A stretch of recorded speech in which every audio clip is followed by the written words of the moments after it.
So narrow, and we're gonna shoot the Superbike 2001.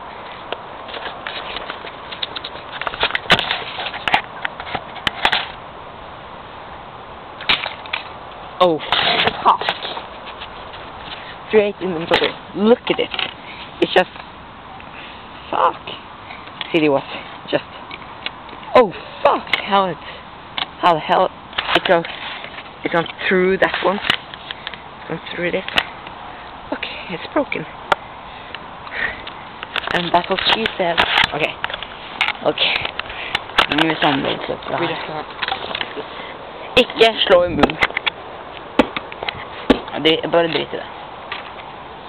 Now it's just the Superbike again. This we're going to take with a